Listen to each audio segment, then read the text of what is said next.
There were always brown bands, formed by musicians finding sounds and each other along the way.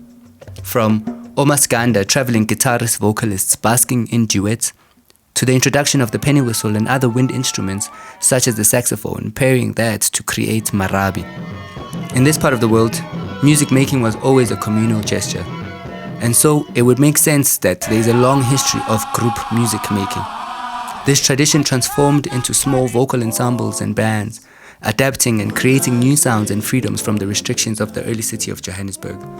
When the migrant workers finding themselves in the cities found new sounds, engines and trains and a shuffling and a bustling, clinking bottles, hooters and of course the shiny western instrument, the sounds begged to commune.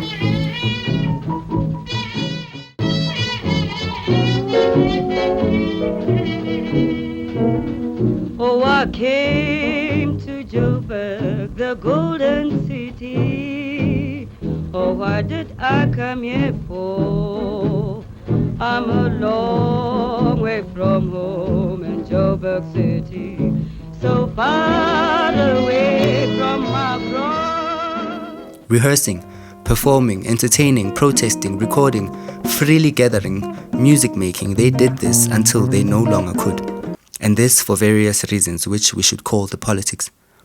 We have created this type of music which is called mbaqanga in our country.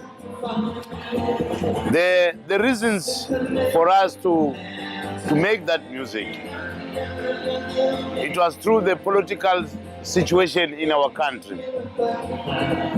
When I remember very well, 1955, when the white people divided the blacks to put them in various places. Zulu should live with Zulus, Sutus must live with Sutus, Xhosa must be Xhosa, Shangaan, etc. And yet before, these people lived together, mixed together. I remember in Sophia town, we used to have also Chinese people living with us, some of whites living with us, mixed in that one township which was called Sophia town. When that happened, it was a blow to our hearts. We were very young, you know. We could see our political leaders, the way they struggled with the government. And there was no way that we can assist. But one day, we came out with a solution. This was in the 50s and 60s.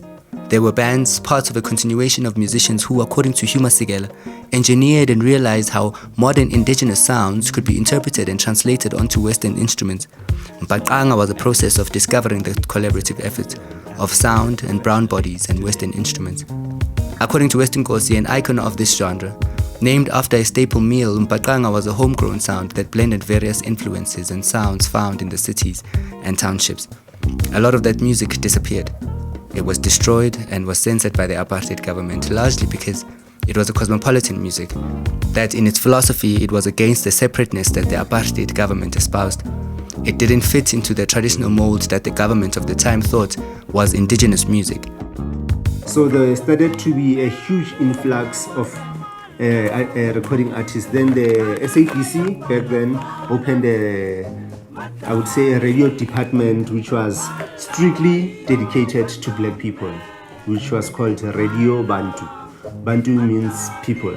So it was radio for black people. But then it was in a free station. Black people's music was being censored a lot. The regime had a number of special agents working at the radio stations around the country. Their job was to assess each record before it would be allowed to be played on radio. The tracks and albums would be censored that were not deemed to be appropriate. So it says, then it states which tracks are cancelled on this record. So this one states, it's got a stick of 23rd February 1970. In our possession, we have physical copies of records that were scratched deliberately to mute certain songs, and this by apartheid censors. All this to prevent the people from hearing certain non-politically charged music that was their own. With the unstable political situation, the musicians were not allowed to gather in groups, and so the music suffered. The introduction of American and British pop added further complications and opportunities to a budding music industry trying to find itself. The sounds and genres had various incarnations and interpretations underground, and some recordings survived from the 50s, 60s, 70s, and 80s. This story is about the early 2000s, when there rose a scene in the streets and venues of Johannesburg. Live instrumentalists and singer-songwriters were in communion. They did it for seemingly a love, a looming revolution, and some continue until this day. Some recordings, they survive. I would first encounter Njapedi at a Brixton music venue called House of Nzako. And there, I found myself immersed in a Jozi live music underground scene, which led me to be immersed in the South African music and eventually an international music industry. This serves as a testament of that journey.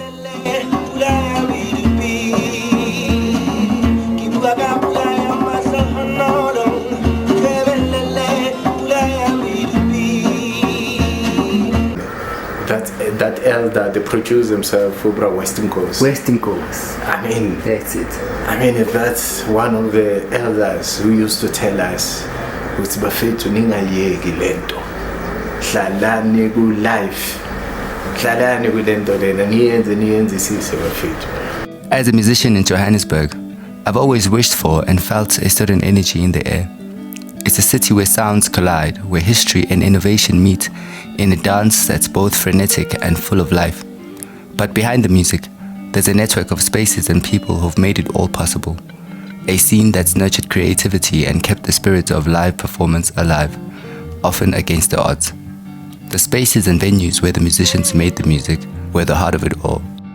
Places like the Baseline, Cool Runnings, The Loft, Horror Cafe, House of Nzako, the various restaurants started by restaurateurs Tsapete Brothers, Sapphire Town and Gospodong and Patapata became easily accessible spaces for different types of staged live music.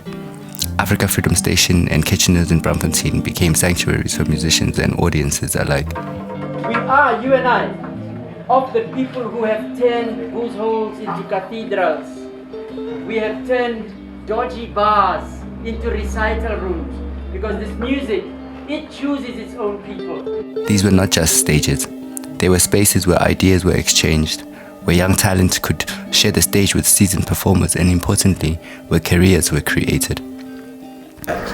So it's a music jam. It's not just a jam session. It's actually a big-cap institution where you find a very amazing good musician collaborating with a very maybe last week. Yes. Usa explore, usa experiment, but we encourage them to say you can do it. You know, Rome wasn't built in one day. Even when you want to perfect your craft, you cannot just perfect it in one take. You need elders to work with you.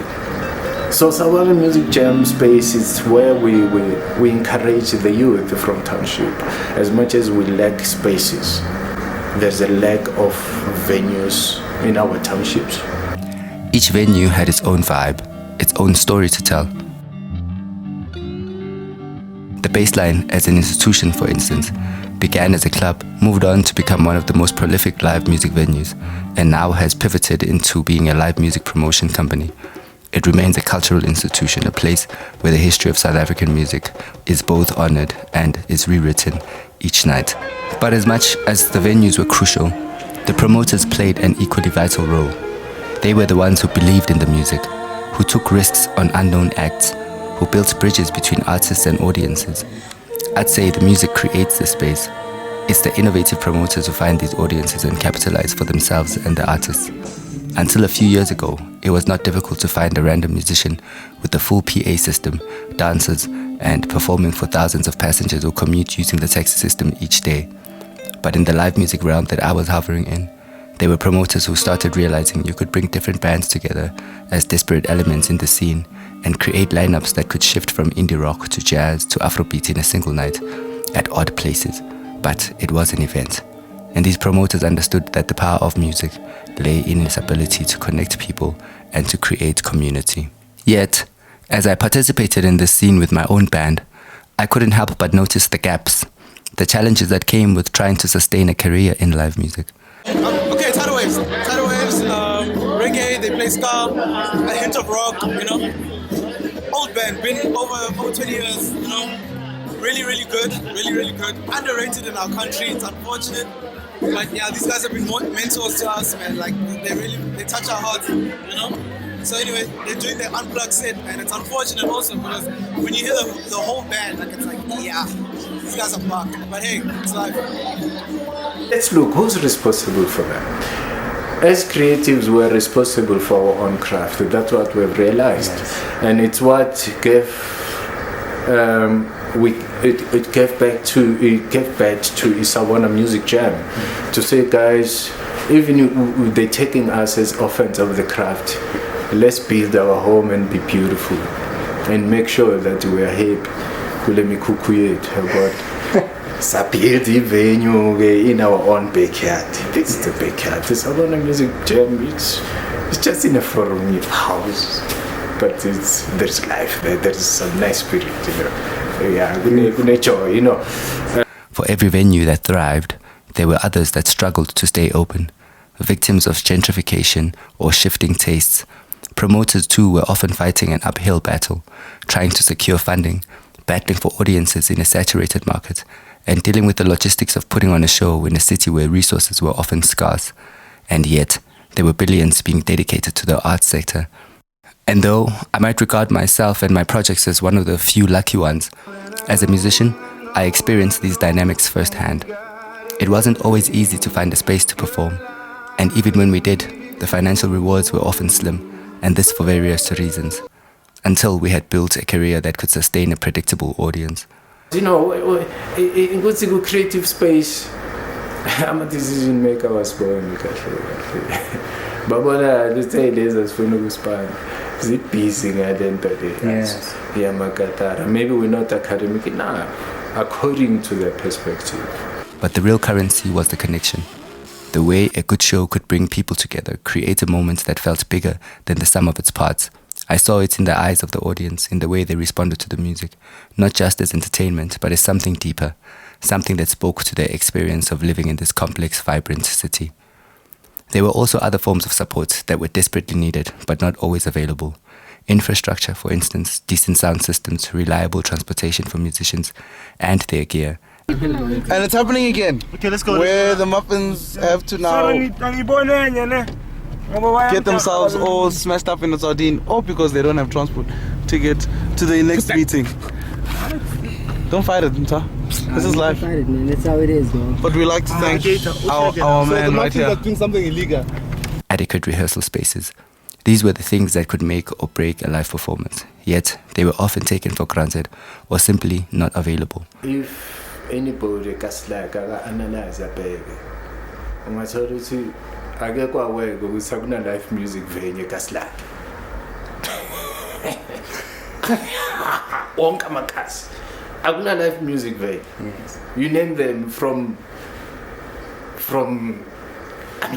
Cape to Toyando. Yeah. Yeah, boy. Emakasa, Baba, I'm a live music, or I'm a live music buffet. I'm a live music venue. And then let's look, who's responsible for that? There was the need for broader institutional support, arts funding, media coverage, platforms that could elevate the music beyond the confines of the venues. And this is where I learned the value of collaboration and cooperation. But despite these challenges, the spirit of Johannesburg's live music scene has always been one of resilience. I've seen bands make magic out of nothing, turning small gigs into unforgettable experiences and even entire careers, using what little they had to create something powerful. And in that sense, the scene was as much about survival as it was about expression, finding new ways to keep the music alive, no matter what. The early 2000s were a particularly fertile time, a period when live music in Johannesburg seemed to be undergoing a renaissance of sorts.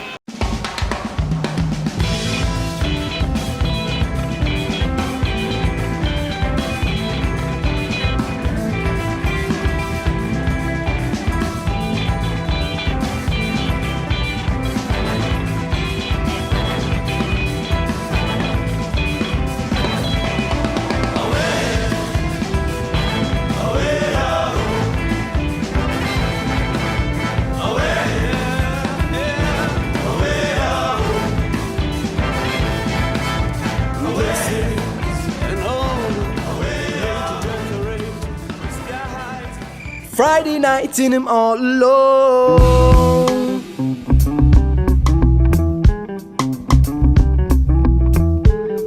Hi, it's me again. I can't seem to get a hold of you, so here goes.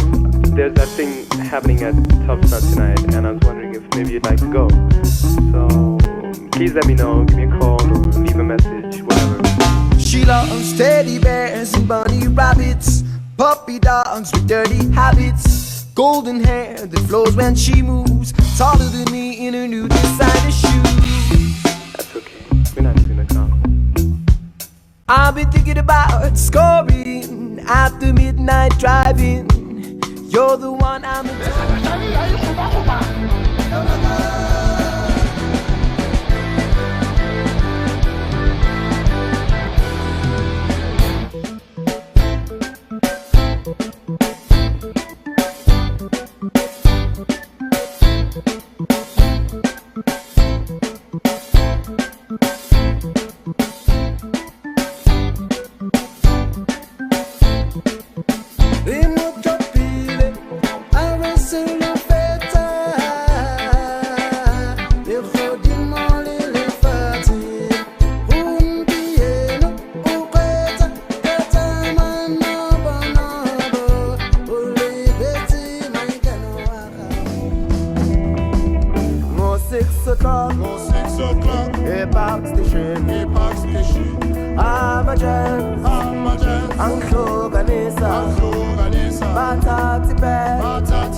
This is Automatic and Friends. Scheme song.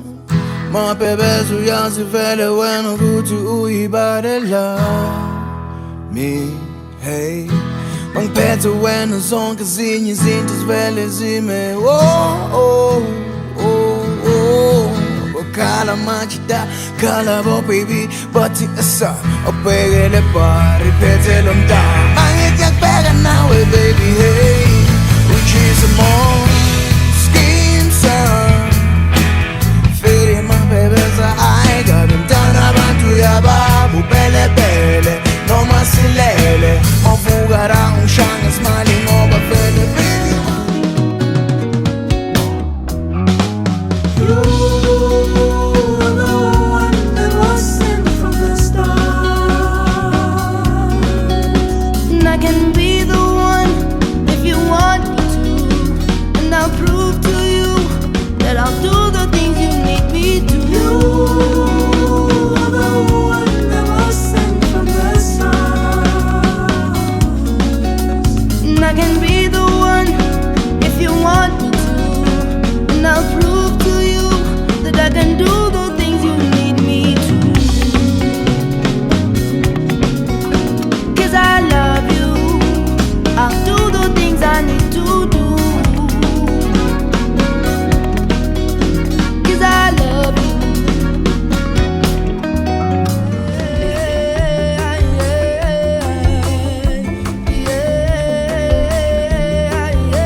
Bands were popping up everywhere, and there was a sense of possibility in the air. But this resurgence wasn't just about bands, it was about the ecosystem that supported them, the venues and promoters, brands and sponsors who gave them a platform, the audiences who showed up week after week, hungry for something real. As I played venues across the city, I began to see how interconnected it all was, how each element of the scene relied on the others, and how a healthy music culture depended on the collaboration between musicians, venues, promoters, and fans. And as much as I was a participant, I was also an observer, trying to understand what made this scene tick and what it would take to keep it going. When you hear the word muffins, your first thought is maybe chocolate, a bit of bran, anything sweet. Well, this is certainly no different. You see, the Muffins is South Africa's latest and hottest band to dish up fresh, sweet sounds. I was lucky enough to have the opportunity to go and interview them, and let me tell you, I was completely blown away.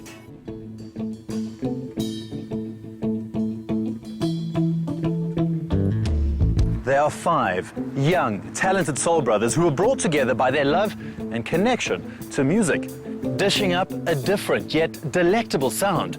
Mzansi, I introduce to you the Muffins.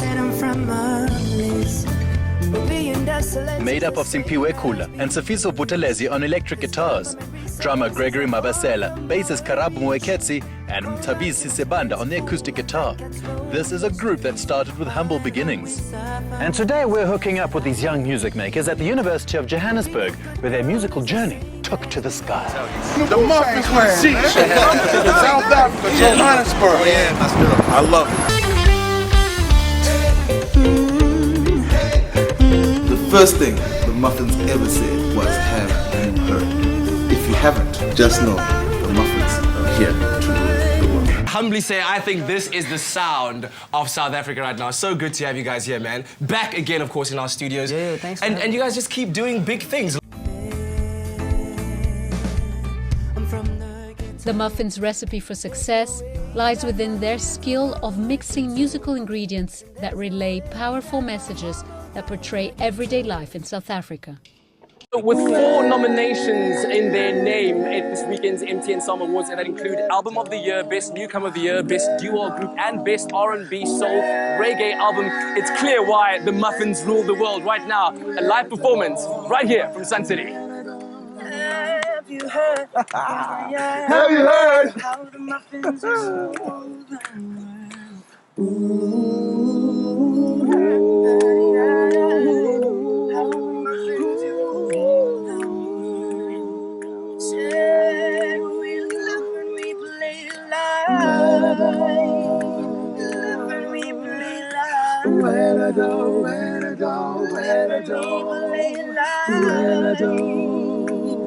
I am looking so forward to seeing the Muffins. Man, I've been hearing about you. You don't even know. People know about you. I mean, they understood that the future is going to need our sound as South Africans to present ourselves properly. They understand, of which we're not aware. We're looking at the digital, we're looking at the transaction, but we don't have to forget that we are feeding. We are feeding the digital world, actually, you know. So our organic way of presenting our sound, ourselves, is still the best way. Let's not forget that. Like, Joe, thank you, man. For everyone who's helped us. I mean, we're just like toddlers. 2-year-olds are toddlers, right? Yeah. Yeah, we like toddlers. We got a long way to go. You know, can't wait till we get to our teenage years.